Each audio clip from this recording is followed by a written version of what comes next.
Hey, ghoul friends, it's me, Adrian, or Ayden. Either way, I am still your host, and you are still listening to Susto, the podcast of ooky, spooky, scary stories. Welcome back. Thank you so much for being here. And if this is your first time, welcome. Thank you for joining us. You are more than welcome. Happy spring break. I think it's that season right now. Whatever you are doing for this spring break, I hope you all are safe and having a good time and remembering to hydrate and wear your sunscreen. And yeah, there are not many updates, just reminders that Susto will be at the True Crime and Paranormal Podcast Festival, and you can get your tickets at truecrimepodcastfestival.com. And you can also get your tickets for 15% off using code SUSTO. Again, that's code SUSTO for 15% off of your attendee tickets and VIP attendee tickets. Again, I will be there. I will have a table. I will be mingling and consorting with the devil like Goody Proctor. But honestly, it's going to be a really fun time. I think I've said this before. This is the first in-person event that Susto has signed up to do. It's August 25th through the 27th in Austin, Texas. Again, you can get all the information you need and your tickets for 15% off using code SUSTO at truecrimepodcastfestival.com. Once again, if you have any stories that you would like me to share on the show or anything for social media, so that can also be a video, photo, audio recording, what have you, anything spooky and paranormal, send it over to sustopodcast@gmail.com. You can also send it into a DM on the socials. That's at sustopodcast on Facebook, Instagram, Twitter, and TikTok, or you can leave it in a 5-star review if you're able to do so on whichever platform you're listening. And also, I would so appreciate it. It would mean the underworld to me if you left a rating and / or a review wherever you are listening. The algorithm is powerful and it's everywhere. And that is one of the easiest and a free way to support the show if you would like to. Again, I would so appreciate it. Like I said, there was only reminders, no updates. With that being said, let's go ahead and jump into today's episode, which is about the Cenote de la Bruja.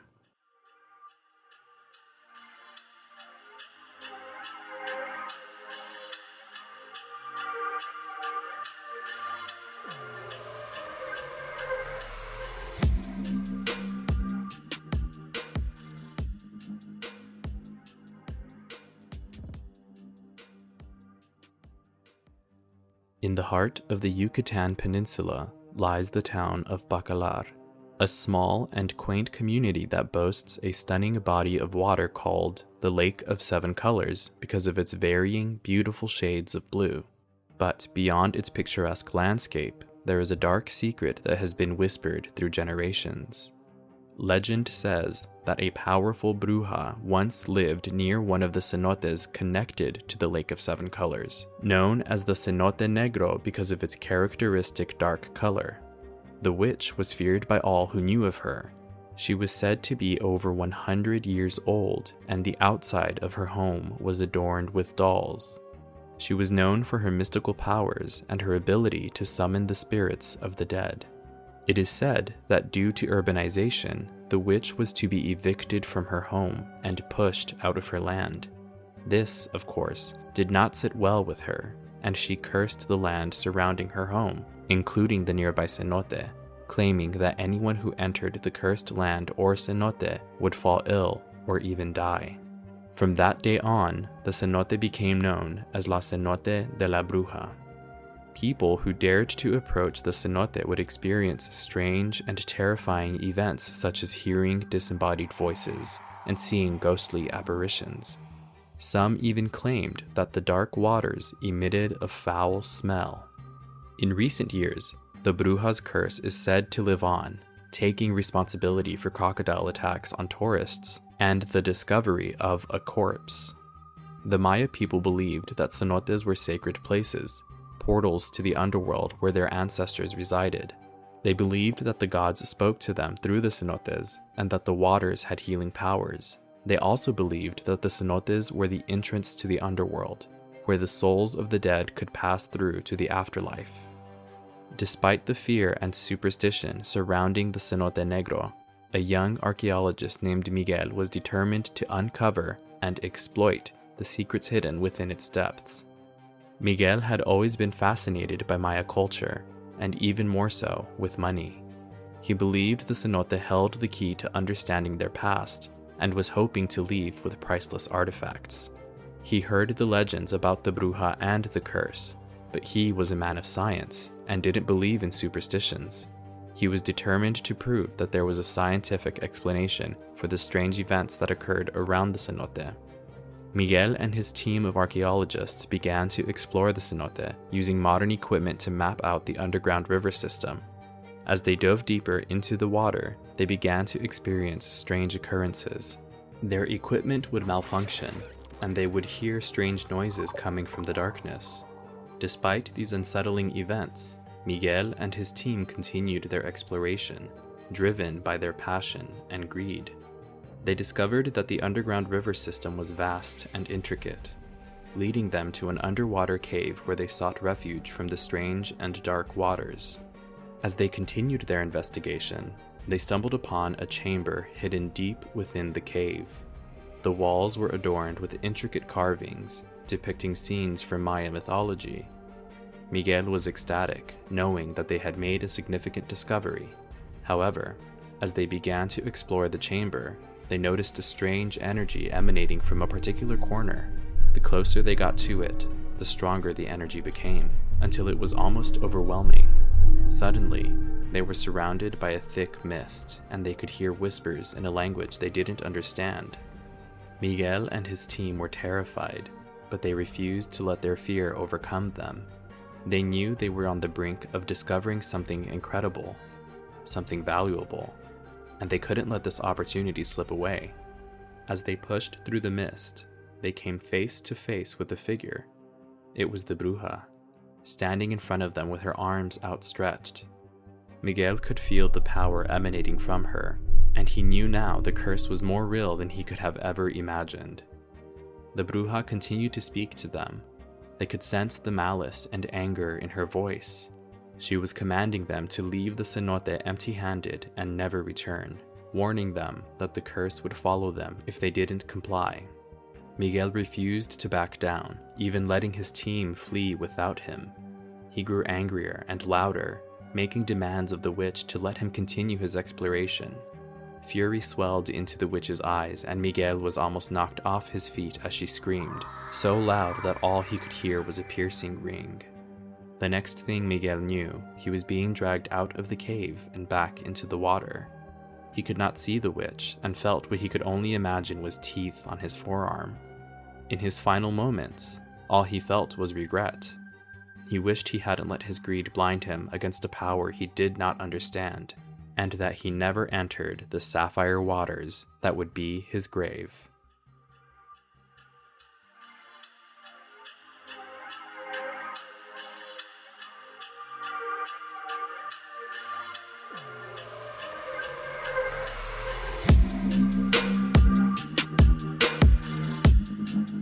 Okay, this is a story that I found on TikTok, and I'm gonna see if I can post the TikTok with the post about this on social media. But apparently, so the TikTok that I watched was this woman and her group of friends. They went to Bacalar for vacation or to visit or what have you. And they got in a boat, said they could be taken to us like a private area to swim around and just, hang out and vacation, do the vacation thing. Apparently, they found out afterward, like when the boat had picked them up after their expedition, after they were swimming around in the water and just, living their lives, they were at the Cenote Negro, aka the Cenote de la Bruja. And that's when they were hearing all the stories about this place. And so, by the way, this place, it's a real place. The city of Bacalar and the Lake of Seven Colors are real. The Cenote Negro, Cenote de la Bruja, it's a real cenote. I thought this story was really interesting because there is a very real element to it. And the story about the witch is also, it's like a local legend that the locals know. Of course, the story that I just told, it's a made up,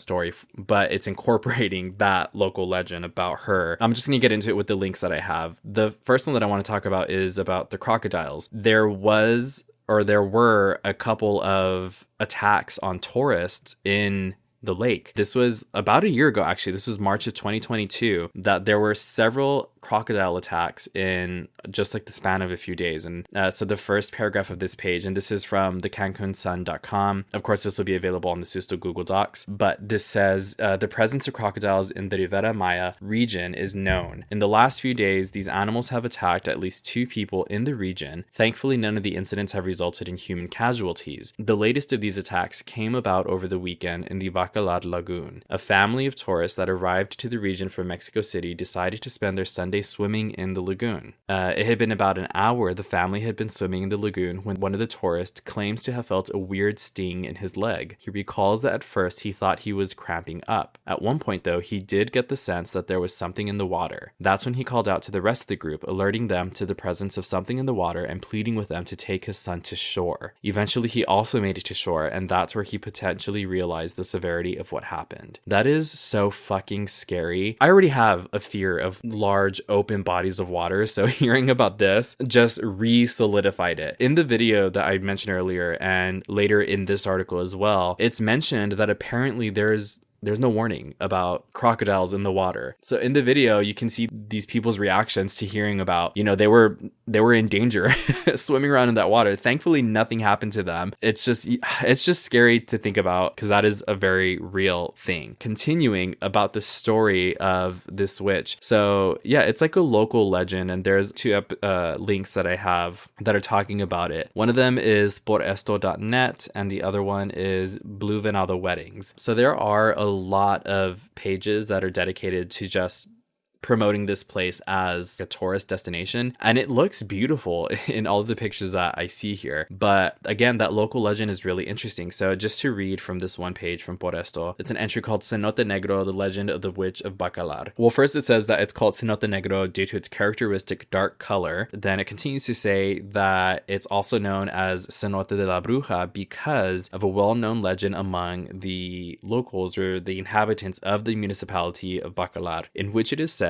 that near the cenote lived an old woman over 100 years old, and that her home was adorned with dolls. So that part is part of the local story. And of course, that's enough to scare people on its own. But apparently what happened is, this article says it's translated from Spanish to English. So it says due to urbanization, but I'm thinking it also could have meant due to like gentrification, that this woman was going to be evicted from her home and kicked off of the land so that they could build a school. And that school is still standing to this day. But of course, like I said in the story, that, pissed her off. And so she left a curse on the land surrounding where her home was, which included the Cenote Negro that was part of the Lake of Seven Colors. That essentially is like the core story about this place. There's also, I don't know what it is. I need to look up like the significance of repeatedly seeing or hearing about cenotes, but I keep seeing and hearing them. I wanted to see if there's any significance about them, and of course there was, and it's really cool. I mean, I don't know what it means. I haven't seen anything about the significance of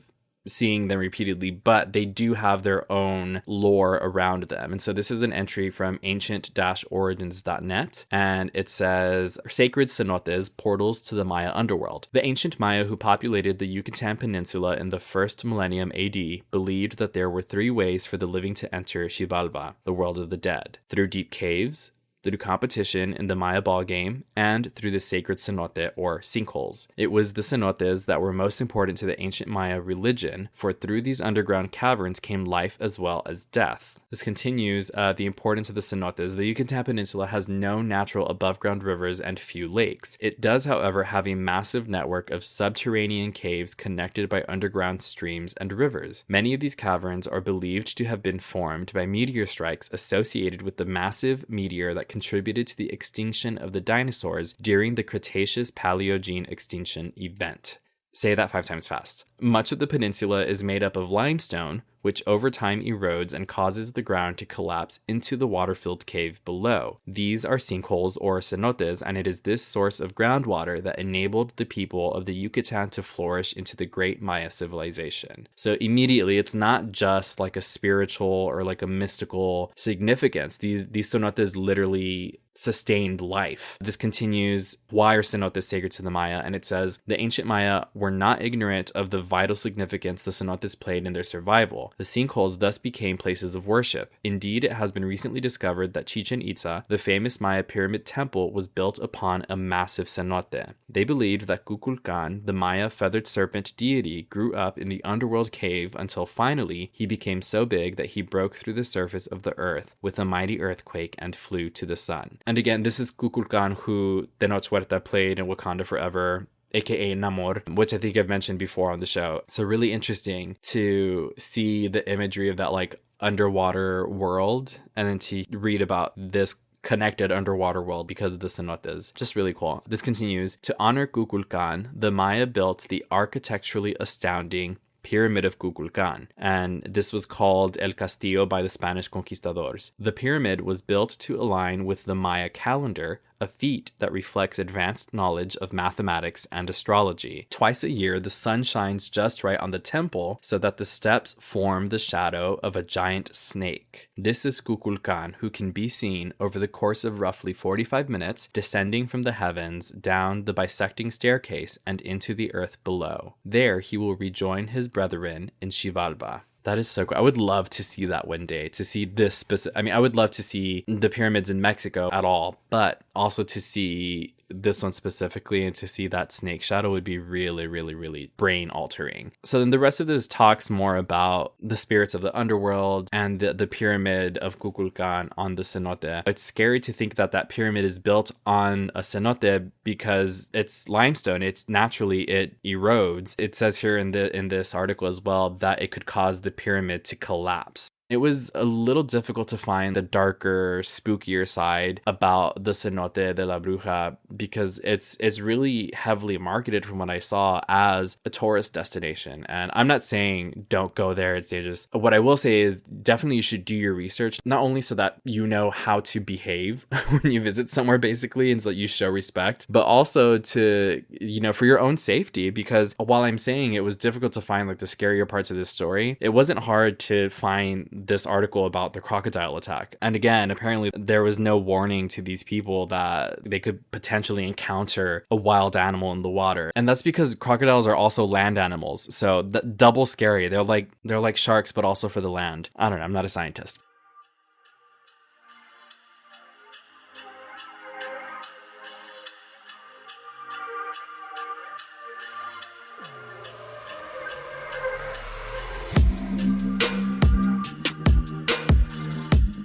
Well, thank you once again for listening. Again, this story was really fun because it is a real place where real things have happened and there is like a local lore to it. It's very specific to this area is what I'll say. It's not like La Lloronas or the Dancing with the Devils or the Lechuzas of the world where they happen everywhere. This is very specific to this one location. And so I thought it was interesting and I really wanted to share that. I'm going to try really hard to find that video again. I want to say I sent it to myself and I'll post it if I can find it. Please send your own scary stories. It could also be a video, audio, photo, what have you, to sustopodcast@gmail.com. You can send it in a DM on the socials. That's at sustopodcast on Facebook, Instagram, Twitter, and TikTok. Or you can leave it in a 5-star review if you're able to do that wherever you're listening. And once again, shout out to patrons. Thank you all so much for your support. And if you're interested in becoming a patron, you can visit patreon.com/sustopodcast. Check out the tiers, see if any of those work for you. But for now, once again, thank you to my active patrons. You are Liza, Sadie, Rachel, Alejandra, Luther, April, Mario, Eva, Dee, Victoria, Josette, Sam, Mandy, Julianne, Karen,